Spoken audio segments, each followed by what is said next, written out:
So this is first use case where root port is created and then only PCI NIC card is connected.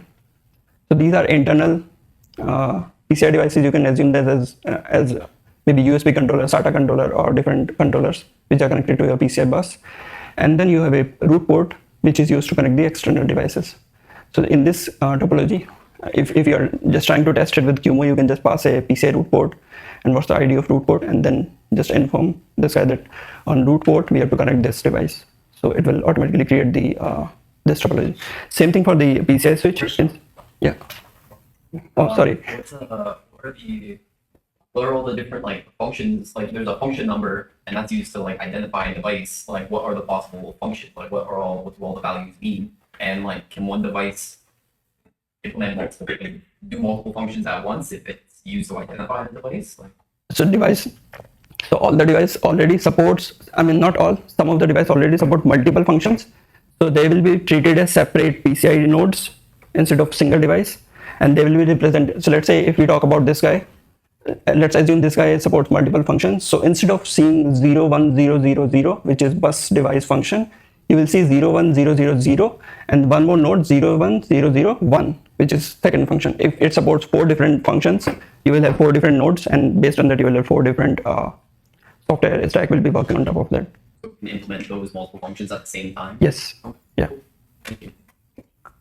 So yeah, I think this is the second example I was talking about, where instead of directly connecting the device, if we want to connect multiple devices, we can have a PCI switch. So we can connect PCI switch to this port, and then on the downstream port we can connect the PCI cards. Maybe I can quickly jump to the terminal and we can.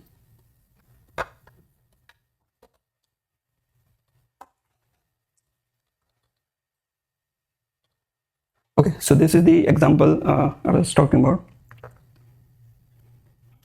So here we can see we are creating a root port, and on the root port ID2 we are connecting a upstream bridge, which is PCI to PCI bridge, and then we have 2 downstream port also. So this PCI switch support one upstream bridge which will connect it to the top part of the topology, and on downstream port we can connect different NIC cards or whatever device we want to connect.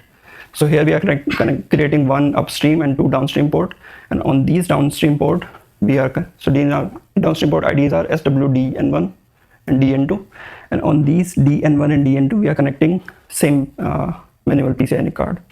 So I'll just quickly run this and we'll see. I think this is gonna take maybe.